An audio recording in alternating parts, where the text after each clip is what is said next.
What's going on, everybody? This your boy Dreamcatcher 305 back again with another video for the week. And this time around, you're gonna get a two for $1 that's gonna make them wanna holler, baby. You're gonna get two topics in one video. First, we're gonna talk about the national championship game, which Clemson put on that debacle against Alabama.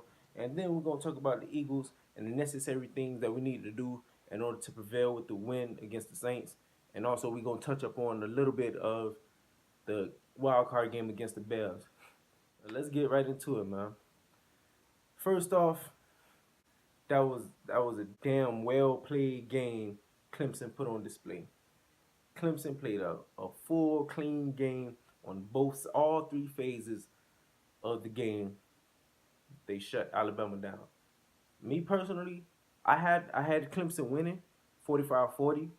And Clemson there was 1 point away from my prediction, but I didn't think it was gonna be a blowout. Especially in the championship game, Nick Saban don't get blown out. And if he did or if he do get blown out, it's not gonna be in the championship game. And this man got blown out. It started. He jumped out the gate with it. Clemson jumped out the gate with it with that pick six. Number 8 took it to the crib. It was right. It was set in stone that if even though Tua came back and drove the ball downfield and hit Jaren Judy downfield for a bomb, they struck back. From the beginning of the game, I knew it was Clemson night. I just had that feeling. That feeling came over me. I'm pretty sure every sports fan had that feeling when their team does something immaculate or do something great, and you just have that gut feeling that, man, this is gonna be special. This is gonna be a great game. We're gonna pull off an upset or whatever the case may be. And a lot of people had Alabama winning. Vegas had Alabama winning. So Clemson was the underdog. And me, I love the underdog story. I could go way more in depth about that, but that's neither here nor there. Trevor Lawrence played out his mind. He did not play like a true freshman. A true freshman against Nick Saban defense, you would think that he'll throw maybe 15 for 37, 200 yards, one touchdown. Because it's a true freshman going against a Nick Saban defense, an Alabama defense that's been great throughout the entire year. Hell, for the past 10 years, Alabama defense has been great. So you wouldn't think that they'll let a true freshman come in there and throw 20 for 32, 347 yards, and 3 touchdowns. No picks. You wouldn't think that. You would not think that. And Trevor Lawrence, that's a bad man right there. And like I mentioned in my last video, if Alabama does not stop Travis Etienne, it would be a long night for them. And what happened last night, baby? Travis Etienne, 14 rushes, 86 yards, 2 touchdowns. Even though he didn't get over 100 yards, he still made an impact. And also he caught a shovel pass as well. So 3 total touchdowns. He had a great game. He had a great game. You could not stop Travis Etienne. Now, Ross came up with a big game. 6 receptions, 153 yards, and a touchdown. And he made two immaculate catches that is probably going to go down as two of the greatest catches of the college football playoff era.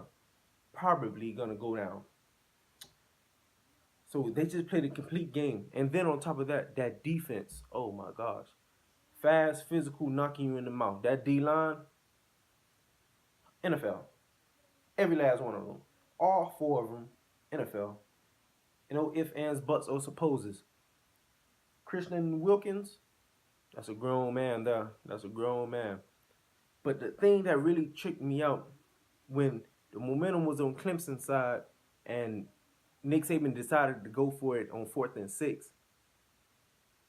Why would you call it a fake field goal? Why? And then he runs up the middle. Like Clemson not preparing for it. You see they dropped 7 back. So they're preparing for the fake field goal. At least give your team a chance and put your playmakers out there on the field. Put Jaren Judy out there on the field, Riggs on the field, Jacobs on the field, Harris on the field, Tua on the field. Put your playmakers on the field so you can give yourself a chance. He didn't do that. Why? I don't know. I have no idea. And by the way, Christian Wilkins, the D lineman for Clemson, that said we beat the greatest team ever. Please, my brother, Please do not ever disrespect the '01 Hurricanes like that. Please, that is the greatest team ever assembled. 17 first rounders, 34, 34 overall drafted. I don't need to go more in depth. But back to the game. Clemson controlled the game from the beginning. So it was on Tua. He didn't have a bad game statistically, but those two picks was risky. I don't know why he would try to hit Jerry Jerry Judy on the bomb when it was three defenders around him. Clemson game plan for Jerry Judy, and Jerry Judy did get off. He had over 100 yards and a touchdown. He got off, but that I don't understand. And he said that's on him. My brother, you got to be a little bit smart than that. I understand the emotions of the game running high. Your adrenaline is running. I understand. I get all that, but you still have to think at the end of the day. Be smart. Be aware of what you're doing. Just be smart of that. Of course, I got Alabama gonna come back, make another run again. They're that good. Even though the SEC is getting better with Texas A&M, Florida, LSU always been good, um, and many other teams. I still think Alabama's still going to run the SEC regardless. Georgia, they're still going to. Alabama is still going to run the table. Now, moving forward. Now moving forward to my Eagles. Man, what a great win! What a great win we had on Sunday. Shout out to Cody Parkey for excuse me. Shout out to Trevor for blocking the kick and sending us on to the division round to play the Saints. That game there, the Bears game, it was a good game. We left some points out there on the board. Uh, those two touchdowns can put us up, and we probably would have won 30 to 15, just on the simple fact that those 14 points, one pick that Nick Foles threw, it was in back of the end zone. He was trying to force the ball to Aguilar, which I don't know why he would throw that, but he made a simple mistake, and that's understandable. It's gonna happen. And the other one, Roquan Smith made a great play. Made a great play. Took the ball away from Smallwood. So that play is not really on Nick Foles, but that drive, we was driving the ball downfield. So we was gonna. I strongly believe that we was gonna put the ball in the end zone. So that's 14 points right there. And then you tack on another 16, that's 30 points. So we would have probably won 30 to 15, but that's neither here nor there. We still won at the end of the day. Now, what I can say on the defensive end, we played great. Our entire defense played great. Rasul Douglas, I love that young bull. He come up and run support, and he's not afraid to tackle. He's not afraid to get him some face, and I love that from him. Corners in general, I love seeing corners tackle. D-line was getting after Trubisky, punching him in the mouth, getting TFLs. We was doing the necessary jobs. Linebackers shooting the gaps hard and fast, getting to our dropping in our zones and everything. Maddox, the only thing I can say, we only had two mess ups. Maddox only had two mess ups throughout the entire game. Get your eyes out of the backfield, especially you in press man. You already shading the inside. You got his inside. You taking his inside away. You jam him. You give him a hand. And then you look back. He got caught on the double move. Keep your eyes on that waist, especially if you're in man. Keep your eyes on the waist. Do not take your eyes off that, and then turn and look for the ball. And then the other one, we was in cover 2. He's dropping back. If you're gonna drop back and get your depth, alert the linebacker. Send the linebacker to the running back to protect the flats, and then you go play that corner out that Allen Robinson did. So that way, it's a 2-to-1 situation. You're playing underneath. Corey Graham is over the top. So that way, somebody's gonna make a play on the ball and pick the ball, and that way, Allen Robinson would not get the opportunity to move the chains and get them in field goal position. So Parkey could have a potential game-winning kick.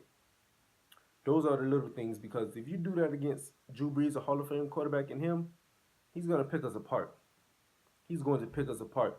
So we have to do the necessary things on the defensive side of the ball in order to stay in the game and win, because that offense there with Kamara, how the way they can run the ball with Kamara and Ingram, and also Kamara coming out of the backfield. They have Ted Ginn back, which he can take the top of the defense. Michael Thomas, one up and coming best receivers in the league. They have many weapons on the offensive side of the ball. So if we not on our A game, Drew Brees will pick us apart. So we have to play one band, one sound. We got to have that one band, one sound mentality. Everybody has to get to the ball. Everybody, D line has to get penetration, has to get TFLs. We have to hit Drew Brees in his mouth. We have to. Linebackers have to drop in our zones, shoot the gaps.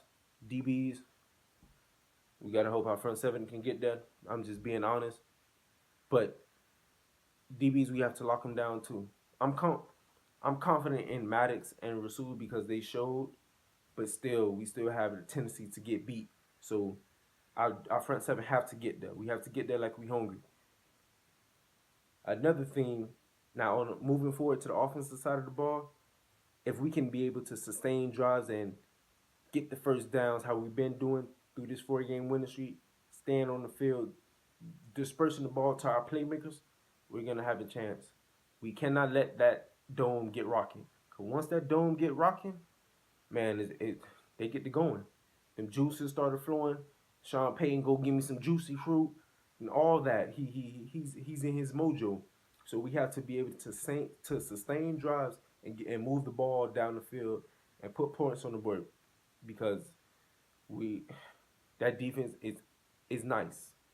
It's not great, but it's nice. It gives Drew Brees the necessary stops he needs so he can be able to go downfield and put together something. So if we come in there with that we all we got, we all we need mentality how we had last year and this mag season, we should come out with the win. Of course I got us winning, baby. I got us winning. It's gonna be a close game. It's the playoffs. I'll say we'll win 2017. 2017 is my prediction. This your boy Dream Catcher 305. Make sure to like, subscribe, and comment. 2 for $1, make them wanna holler.